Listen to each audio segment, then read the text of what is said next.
नमस्कार, मैं हूं वैभव बेमेतरिया और आप देख रहे हैं लल्लूराम.com। लल्लूराम.com में हम बात कर रहे हैं अंतर्राष्ट्रीय महिला दिवस पर। और अंतर्राष्ट्रीय महिला दिवस पर आप सभी को ढेर सारी शुभकामनाएं, बधाइयाँ। देश और प्रदेश दोनों ही जो है स्थितियों में अगर देखें तो महिलाओं की भागीदारी हर मोर्चे पर अब बढ़ती जा रही है। महिला जो है सशक्त है, पहले से कहीं ज़्यादा मजबूत है और पुरुषों के मुकाबले अब बहुत सारे क्षेत्रों में वो अग्रणी हो चुकी हैं। तो आज इस मौके पर बातचीत करने के लिए हमारे साथ हैं छत्तीसगढ़ से ऐसी ही एक सशक्त महिला जो कि अब राज्य महिला आयोग की अध्यक्ष हैं, डॉक्टर किरणमयी नायक। बहुत बहुत स्वागत है मैम आपका। नमस्कार। और आपको बहुत शुभकामनाएं, बधाइयाँ कि आप कई तरह की जो है जिम्मेदारियों का निर्वहन करने के बाद अब एक संवैधानिक पद पर पहुंची हैं, राज्य महिला आयोग की अध्यक्ष हैं। जिम्मेदारियां बढ़ गई हैं, बहुत सारे जो है महिलाएं जो है आपके दरवाजे तक पहुंचती है और इस उम्मीद के साथ कि उन्हें जो है न्याय जरूर प्राप्त होगा। तो हम शुरुआत करेंगे आपसे ही कि आप जिस पेशे में हैं, मतलब राजनीति में हैं और राजनीति के साथ साथ आप अधिवक्ता भी हैं। दोनों ही क्षेत्र जो है बहुत कड़ा, कठिन, संघर्ष वाला क्षेत्र माना जाता है और काफी गंभीर किस्म का भी है। ऐसे में आप इस जिम्मेदारी के साथ कैसे आई? देखिए, ऐसा है कि वास्तव में अधिवक्ता का पेशा भी 24/7 का है, कोई छुट्टी नहीं होती है। और राजनीति भी 24/7 का काम है, इसमें भी कोई छुट्टी नहीं है और टाइम भी फिक्स नहीं होता है। तो निश्चित रूप से राजनीति में मैं बाद में आई हूँ। वकालत में मैं 91 से हूँ, राजनीति में मैं 98 से हूँ।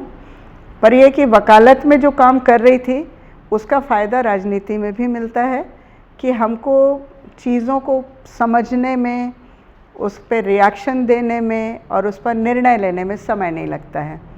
तो ये हमारे काम की जो हमारा जो पेशा है और राजनीति, दोनों चीज़ें एक समरूप है। क्योंकि आप भारतीय राजनीति का इतिहास भी देखेंगे तो अधिकांश हमारे ऐसे नेता हुए आज़ादी के आंदोलन में जिन्होंने वकालत के साथ ही राजनीति की थी। तो ये चीज़ मेरे साथ भी है, कोइंसिडेंस।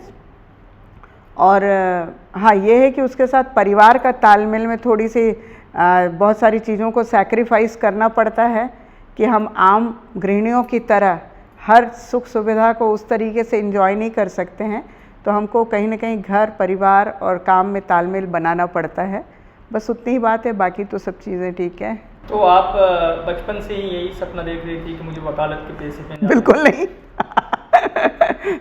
बचपन में जब पढ़ाई कर रही थी तब डॉक्टर बनने का सपना देखा था, पर डॉक्टर में चयन नहीं हुआ। मेडिकल में आयुर्वेदिक में चयन हुआ था तो MBBS नहीं गई, तो फिर मैंने आयुर्वेदिक की भी पढ़ाई नहीं की।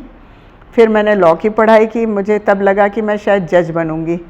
और उसके बाद ऐसा संयोग हुआ कि वकालत में इतनी रास आ गई कि जुडिशरी का सपना छोड़ दिया, उसको रखा कि देखेंगे हाई कोर्ट, जुडिशरी में जाएंगे। पर इसी बीच में LLM कर लिया और LLM करने के साथ में PhD के लिए भी मैंने ट्राई किया। तो एक सपना था कि डॉक्टर तो लिखना ही है नाम के सामने, तो ऐसे नहीं तो ऐसे सही। तो मैंने लॉ में PhD मेयर बनने के बाद मेरी पूरी हुई, तो डॉक्टर तो आ गया नाम के सामने। और 98 में माननीय दिग्विजय सिंह जी के सरकार के समय में धरसींवा विधानसभा की टिकट के लिए मुझे ऑफ़र किया गया था। उसके पहले मैं थोड़ा अपने सामाजिक एरिया में ज़्यादा सक्रिय थी और उस नाते मेरी सामाजिक पकड़ काफ़ी थी। तब मैं सीधे राजनीति में 98 में एंट्री हुई है। हाँ, परिवार में मेरे दादा ससुर फ्रीडम फाइटर रहे, ससुर जी रहे पॉलिटिक्स में, देवर रहे, और इधर पे मायके में मेरे नाना जी थे एक्टिव पॉलिटिक्स में, विद्याचरण श्यामाचरण जी से जुड़े हुए परिवार थे। तो कहीं ना कहीं जुड़ाव था। 86 में एक सती कांड हुआ था, देवराला सती कांड, तो मैं पूरी तक अधिवेशन में और आंदोलन में भी भाग लिया था। पर मेरा एक्टिव पॉलिटिक्स का इंटरेस्ट नहीं था बेसिकली। हाँ, मैं वकालत को बहुत एंजॉय कर रही थी और वकालत में मैंने बहुत जम के काम भी किया था।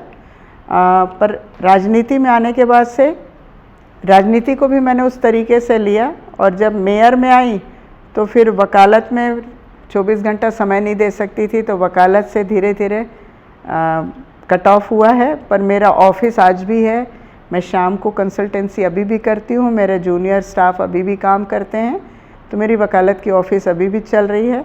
हाँ, मैं एक्टिवली नहीं जा सकती हूँ क्योंकि मैं दोनों तरफ बैलेंस नहीं बना पाऊँगी, क्लाइंट के साथ भी न्याय नहीं होगा और इस पेशे के साथ भी न्याय नहीं होगा। तो मेयर बनने के बाद 5 साल का समय खाली मिला, उसमें भी मैंने पार्टी का ही काम किया, राजनीति शुद्ध रूप से। और मतलब हम लोगों ने जो मेहनत की उसका नतीजा है कि सरकार तो है हमारी और उसी की वजह से आज इस कुर्सी पर हूँ।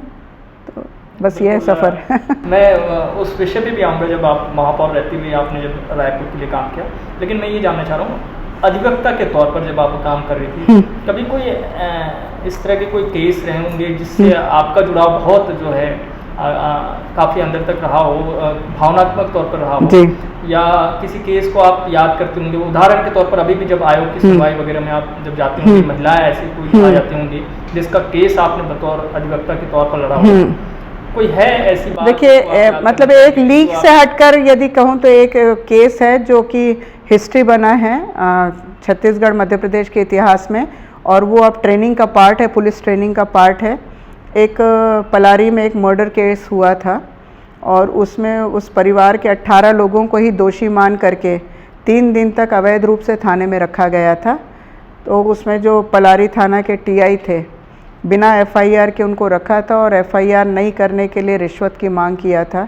तो उस मामले को लेकर मैं नेशनल ह्यूमन कमीशन तक गई थी और उस ह्यूमन कमीशन ने उस केस में जो प्रिलिमिनरी कॉम्पनसेशन दिया था 9 लोगों को जो मेजर थे, 10-10 हज़ार रुपये उस ज़माने में कॉम्पनसेशन, 90 हज़ार उन लोगों को पर हेड दिलाया था। और जो उनके ऊपर एक फ़र्जी केस बना दिया था मर्डर का, उसमें भी बाइज्जत बरी कराया था। तो उस केस में ये हुआ कि जो उस समय का तत्कालीन टीआई था उसको तत्काल प्रभाव से सस्पेंड किया गया और उसकी 2 इंक्रीमेंट रोकी गई। इवन वो कहना चाहिए कि जब कांग्रेस की सरकार थी तब तक के तो वो बहाल नहीं हुआ था और 2010 या 11 तक के उस सर्विस में बहाल नहीं हो पाया था। और इस केस को पुलिस कोर्स में पढ़ा रहे हैं, इसकी जानकारी भी बाई चांस मुझे मिली थी कि मैं भोपाल, उन दिनों मेरा आना जाना बहुत होता था, तो सारे पुलिस वाले एक होटल में खाना खा रहे थे, वहाँ हम भी थे, तो वहाँ मेरे केस की चर्चा चल रही थी। तो मेरा हस्बैंड और हम थे, हमने सुना, तो इन्होंने पूछा कि भाई आप ये किस केस की चर्चा कर रहे हो? बोले वहाँ एक मैडम है, उन्होंने ये केस लड़ा है, अब हमें पढ़ा रहे हैं कि पुलिस अधिकारी बनोगे तो ऐसी जाति मत करना, नहीं तो नौकरी से चले जाओगे। तो फिर हम उन लोगों ने बताया यही मैडम है जिन्होंने केस लड़ा था। तो सब लोग आए और उन्होंने बताया। तो ये एक ऐसा लगता है ना कि हमने किसी की मदद की, कोई झूठा फंस रहा है और उसके मामले को, मतलब नेशनल ह्यूमन कमीशन एकाएक हम सोच नहीं सकते थे उस ज़माने में, पर हमने एक भेजा, पर वहाँ से वो रिकॉग्नाइज हुआ, फिर ब्रिटिश जर्नल में वो केस पब्लिश भी हुआ। तो ये एक लाइफ टाइम केस रहा है मेरे लिए। और इसके अलावा तो बहुत सारे ऐसे मामले हैं जिनको लड़ा है, लोगों को रिलीफ दिलाई है, क्योंकि मेरा सब्जेक्ट ही रहा है क्रिमिनल साइड की वकालत मैंने ज़्यादा की है और हाई कोर्ट की। तो यदि क्रिमिनल साइड की वकालत में मतलब डावरी रिलेटेड जो क्राइम है जिसमें झूठा लोगों को फंसाया जाता था और परिवार तबाह हो जाते थे, वैसे मामले ज़्यादा लड़े और मेरा केस भी लगभग पीएचडी उसी के आसपास है। और यदि आप इसमें कहें कि हाई कोर्ट्स में, तो आज जो आप मतलब रोड चौड़ीकरण का मामला है, आज़ाद चौक से लेकर शारदा चौक तक था, इस मामले में बुलडोज़र चलाने की तैयारी थी उस समय के सांसद जी के द्वारा। तो हाई कोर्ट में लगभग मैंने 185 पिटीशन एक ही दिन में फ़ाइल किया था और उसमें सब में 1.5 महीने के अंदर वो केस को मैं जीत के आई। और आमापारा से आज़ाद चौक तक का जो चौड़ीकरण है उसमें नगर निगम रायपुर को उस समय में 100 करोड़ का खर्च लगा था और उस केस को जीता हुआ है, इसलिए आगे क्या मुआवजा नहीं दे पा रहे हैं, इसलिए चौड़ीकरण भी रुका हुआ है। तो ये लोगों को जो आनन फानन में बुलडोज़र चला के तोड़ने की धमकी दी जाती है, उस पर भी एक जीत हासिल की थी। ये भी एक मतलब माइलस्टोन केस है मेरे लाइफस्टाइल का। और उसमें काफ़ी लोग तो ऐसे थे जिन्होंने कभी इतनी धनराशि का सोचा नहीं था। 2 लोगों को तो पैसा देख करके हार्ट अटैक आ गया कि 1 करोड़ या 2 करोड़ जिनकी झोपड़ी थी सड़क पर, और उनको मुआवजे में इतनी राशि मिलने का सुन करके 2 लोग शॉक में ख़त्म हो गए। मतलब इतना पैसा लोगों को दिलाया, और ये सब चीज़ें मैंने फ्री ऑफ कास्ट लड़ी थी।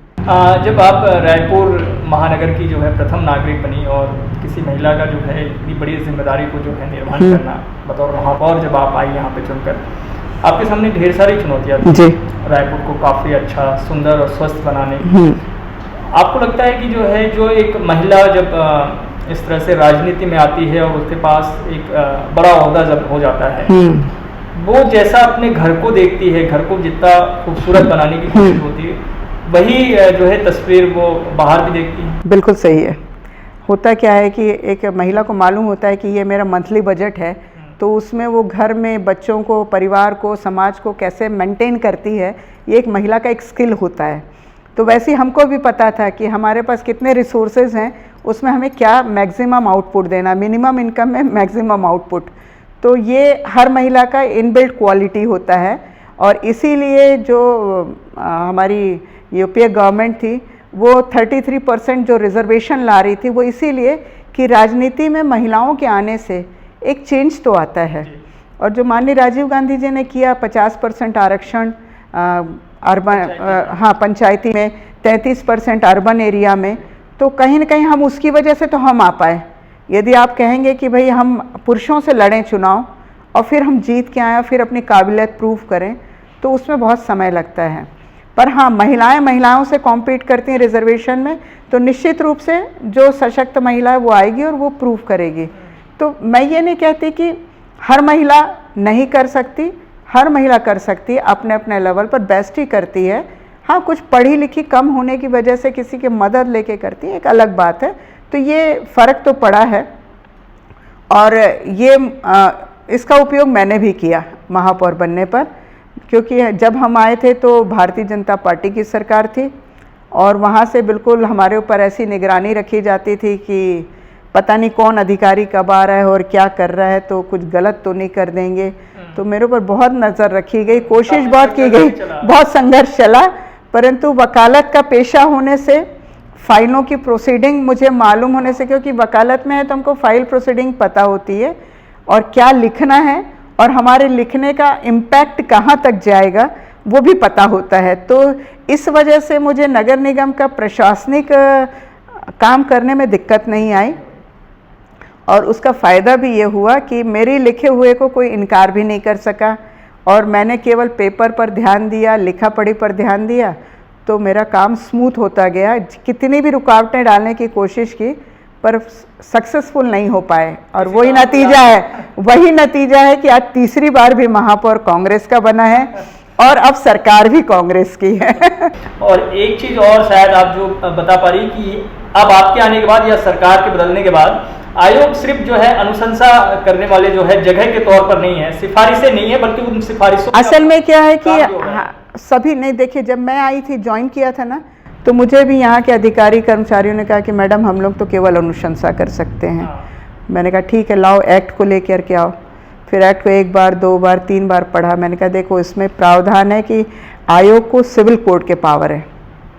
सिविल कोर्ट का पावर मतलब जब मैं लोगों को गवाही में बुला सकती हूँ, समन कर सकती हूँ, उनका बयान ले सकती हूँ, तो इसका मतलब मैं निर्णय कर सकती हूँ।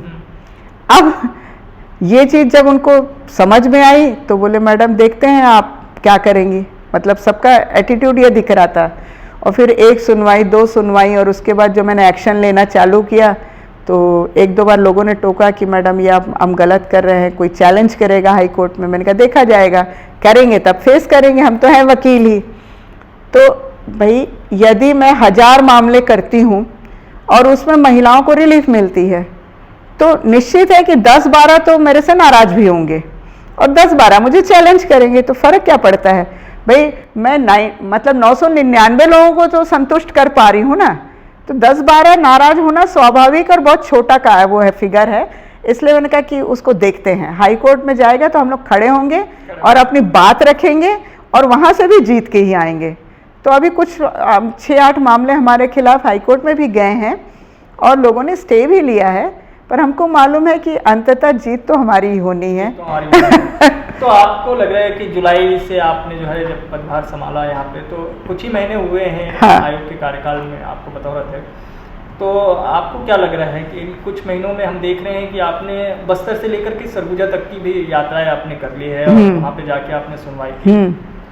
क्या माहौल है अभी छत्तीसगढ़ में, किस तरह के मामले जो हैं ज़्यादा हैं, महिलाओं के सामने चुनौतियाँ क्या है? नहीं देखिए, अभी क्या है कि जब मैंने ज्वाइन किया था तो उस समय मेरे पास 582 पेंडिंग केसेस थे, और वो पेंडिंग केसेस ऐसे थे कि कई सालों से सुनवाई नहीं हो रही थी, और हो भी रही थी तो केवल एक औपचारिकता हो रही थी। और होता यह था कि हाँ, प्रतिवेदन मंगाया जाए। अब प्रतिवेदन मंगाने के लिए यदि एसपी को चिट्ठी लिखी है तो एसपी ऑफिस से रिप्लाई नहीं आता था, वो पता चला प्रतिवेदन के लिए चल रहा है, तब तक के तो दोनों जो शिकायतकर्ता पक्ष है वो भी निराश होकर घर बैठ जाते थे।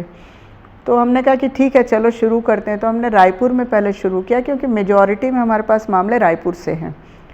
दुर्ग जिला, बिलासपुर जिला और आपका जगदलपुर, जो बड़े ज़िले हैं, वहाँ से हमारे पास मामलों की संख्या ज़्यादा थी। तो हमने रायपुर को पहले फोकस किया, और फिर उसके बाद हम धीरे धीरे स्टेप बाय स्टेप सब ज़िले में जाने लगे। तो इस तरीके से मैंने 25 ज़िलों का कंप्लीट दौरा कर लिया है, पूरा एक राउंड हो गया है, और कुछ बड़े ज़िले हैं वहाँ पे चौथी पाँचवीं बार भी हम जा चुके हैं। तो इन सभी जगहों पे अमूमन महिलाओं के सामने हर तरह के मामले हैं, मतलब आपके उनके दहेज प्रताड़ना के मामले हैं, दहेज का सामान वापस नहीं किया, मारपीट का, हत्या के, रेप के, आपके भरण पोषण के मामले, तलाक के मामले, सब तरह के मामले हैं। इसमें एक चीज़ बता दूं कि हम महिला आयोग में हर महिला की हर तरह की समस्या को ले सकते हैं, पर होता क्या है कि कुछ महिलाएं कोर्ट में भी चली जाती हैं और फिर आयोग में भी आ जाती हैं। तो यदि कोई मामला कोर्ट में चला गया और पुलिस ने कहीं पर कार्रवाई दर्ज कर ली, चालान पेश हो गया, तो फिर उसकी सुनवाई हम आयोग में नहीं करते हैं।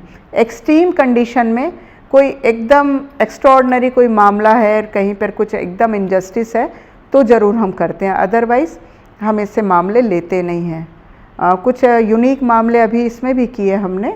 जैसे एक आपको बताऊं कि मैं वो अंबिकापुर का मामला था, जिसमें 20 साल पहले बच्चा हॉस्पिटल से बदल गया था, और वो तब से उसकी शिकायत कर रहे थे, और जिस पर उन्हें शक था, इनके हाथ में मरा बच्चा दे दिया गया। पहले बेटा पैदा हुआ, फिर बाद में बेटे की डेड बॉडी पकड़ा दी गई, और वो तब से माँ बाप भटक रहे थे, उनके और कोई आल औलाद नहीं थी।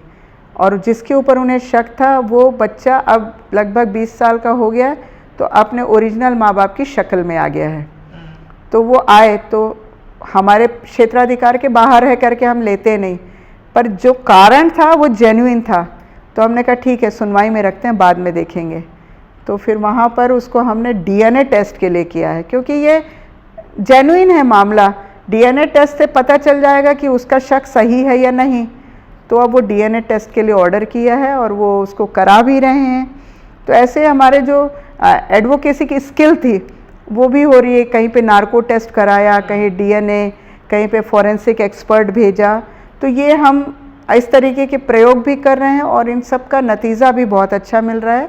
तो अभी हम 1100 मामलों की सुनवाई कर चुके हैं, 400 मामले निराकृत हो चुके हैं, और बाकी मामले प्रोसीडिंग में हैं। बिल्कुल, डॉक्टर किरणमयी नायक की छवि जो है एक प्रवक्ता के तौर पर, एक विवाद टिप्पणी करने वाले के तौर पर रही है। तो आप जब आयोग के मामले को लेकर के जाती हैं, कई बार प्रेस कॉन्फ्रेंस में आप बेबाक बोल जाते हैं। हाँ। तो उन विषयों को लेकर के भी जो है हाँ, पैदा हो जाता है, विवाद होता है। हाल ही में एक घटना ऐसी हुई। बताते हो ना, वो हुआ क्या था। देखिए, मैं जब कोई मीडिया वाला मुझे पूछता है, तो तत्काल में, क्योंकि मेरे जो ओपन सुनवाई होती है वहाँ सब लोग बैठे होते हैं, मैं बंद कमरे में सुनवाई नहीं करती, सबको बैठाती हूँ मैं, इवन वहाँ के जनप्रतिनिधियों को भी बिठाती हूँ मैं। कुछ जगहों पर जनप्रतिनिधियों को मैं निगरानी के लिए भी भेजती हूँ, जैसे मियाँ बीवी का समझौता हो रहा है, तो उसको डर होता है कि फिर मार पीट के निकाल देंगे, तो वैसे भी मैं जनप्रतिनिधियों को नियुक्त करती हूँ, तो एक निगरानी रहती। तो ऐसे ही एक मामला था जिसमें मेरे सामने लड़की आई, उसने कहा कि मैं लिव इन में थी और इसने मुझसे शादी नहीं की, तो मैंने इसके खिलाफ एफआईआर की है। और लड़के ने कहा कि मैडम, मैं तो पहले से शादीशुदा था, मेरे 3 बच्चे थे, और ये जानती थी, उसने मुझसे संबंध बनाया था। तो यदि मैच्योर हैं और आपसी सहमति संबंध बनाया तो रेप का ऑफेंस नहीं बनता।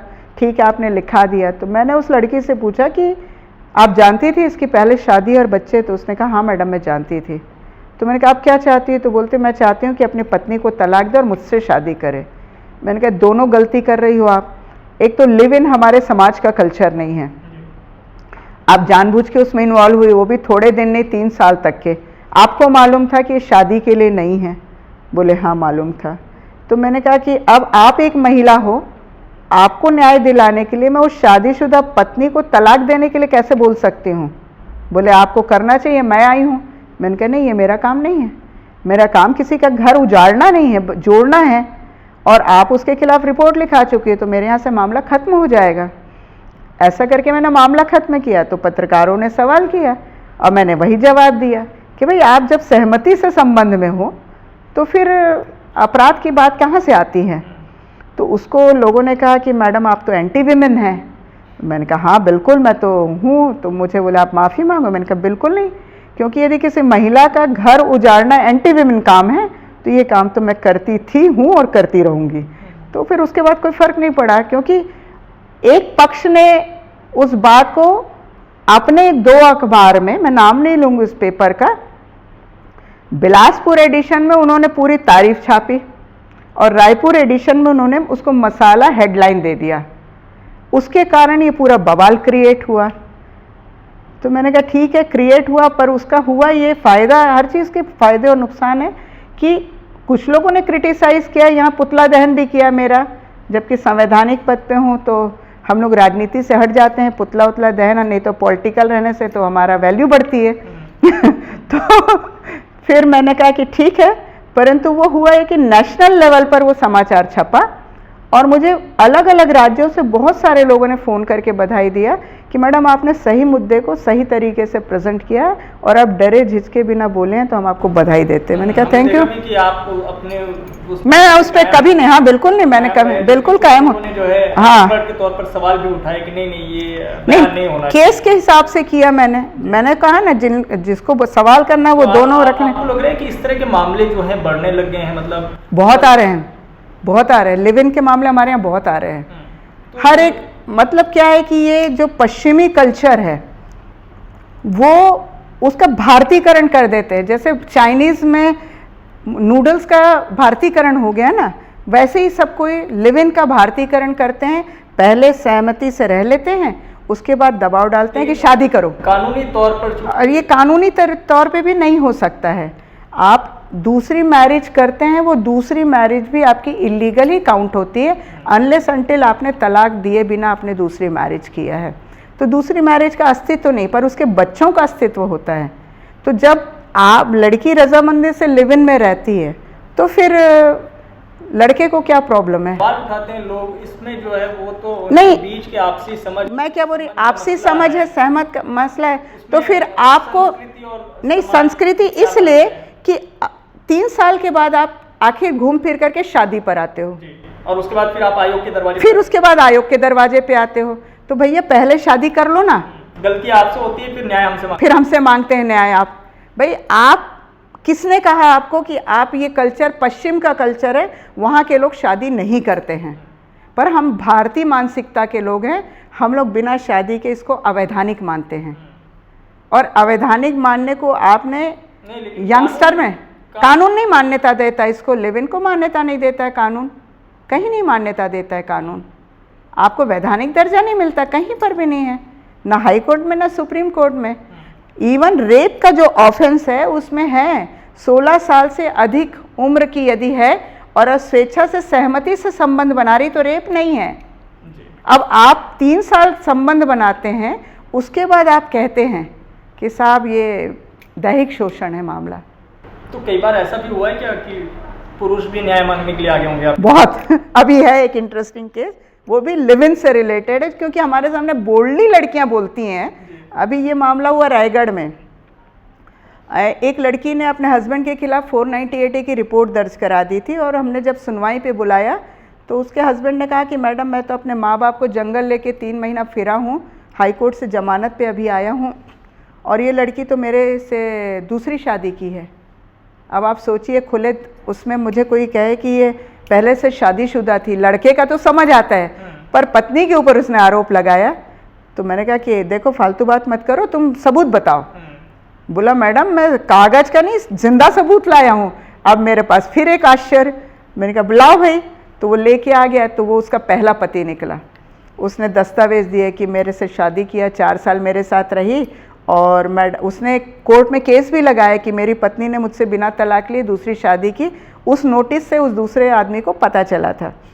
तो अब मेरी बारी चौंकने की दोबारा थी। मैंने फिर लड़की से पूछा, क्यों भाई, ये तुम्हारा पहला हस्बैंड है? अब उसका स्टेटमेंट सुनिए। नहीं मैडम, मैंने उससे शादी ही नहीं की। मैंने कहा क्या मतलब? 4 साल तुम उसके साथ रही? हाँ। बोले उसके घर में रही, मैं उसके परिवार के साथ रही, पर मैंने शादी नहीं की। तो मैंने कहा कैसे रही? मैडम मैं लिव इन में थी। अब क्या बोलूँ मैं उसको? फिर उसके बाद उस लड़के ने सबूत दिया, मैडम ये देखिए इसका आधार कार्ड वाइफ ऑफ लिखा है, ये देखिए उसका राशन कार्ड वाइफ ऑफ लिखा है, ये उसका voter ID card wife of में मेरा नाम लिखा है। अब इतने दस्तावेज देखने के बाद में उसने ही मुझे कहा, मैडम इसका आधार कार्ड मांगो आप। वो लड़की इतनी सियानी थी कि उसने आधार कार्ड में अपने पति का नाम हटा करके अपने फादर का लिखवा लिया। मतलब क्या पता दूसरे के बाद तीसरा करना पड़े तो बाप का ही नाम डाल दिया। तो ये एक यूनिक मामला हो गया। फिर मुझे लगा कि वो दूसरे लड़के ने कहा कि मैडम ये लड़की भाग जाएगी कलकत्ता। तो तुरंत फिर मैंने महिला सेल को सुपुर्द किया कि सबका बयान लीजिए, चेक करिए दस्तावेजों को, और फिर आप हमें रिपोर्ट करिए। तो इस तरीके के मामले आ रहे हैं। और मैं यहाँ बोलती इसलिए हूँ कि कम से कम यदि एक लड़की भी मेरी बात को सुन करके इस गंदी परंपरा में इन्वॉल्व होने से रुक जाएगी तो मैं सोचूंगी कि मेरा बोलना सार्थक रहा। और मैं बोलती इसलिए हूँ कि ये गंदगी और कुरीति भारत से हटनी चाहिए। संस्कृति, हमारी संस्कृति विवाह की संस्कृति, विवाह की एक विशुद्ध परंपरा को मानने वाली संस्कृति है, जिसके बाकी देश कायल हो रहे हैं। विदेशी लोग भी भारत में आके भारतीय रीति रिवाज से शादी कर रहे हैं और खुश हैं। तो फिर आप यहाँ पे बाहर का विदेशी कल्चर को क्यों अडॉप्ट कर रहे हैं? तो मैं तो युवाओं से, महिलाओं से, लड़कियों से अपील ही करती हूँ कि आप इस घटिया मानसिकता से और घटिया संस्कृति से बच कर रहे हैं। आप सभी को महिला दिवस की बहुत बहुत बधाई और शुभकामनाएं। धन्यवाद। बहुत बहुत धन्यवाद मैम हमसे बातचीत करने के लिए। तो छत्तीसगढ़ इसी के लिए जाना जा रहा है, छत्तीसगढ़ की ही है चिन्हारी, छत्तीसगढ़ है महतारी। तो छत्तीसगढ़ महतारी का मान जो है बढ़ते रहे और सभी महिलाओं का सम्मान इसी तरह से बढ़ते रहे, जैसे कि डॉक्टर किरणमयी नायक जो है आगे बढ़ रही हैं। और हम उम्मीद करते हैं कि प्रदेश में जो नारा सरकार की तरफ से दिया गया है, गढ़बो नवा छत्तीसगढ़, उस नवा छत्तीसगढ़ में महिलाओं की जम के जो है भागीदारी हो और ज़्यादा से ज़्यादा जो है महिलाएं सशक्त होकर के आगे बढ़ें। बहुत बहुत धन्यवाद।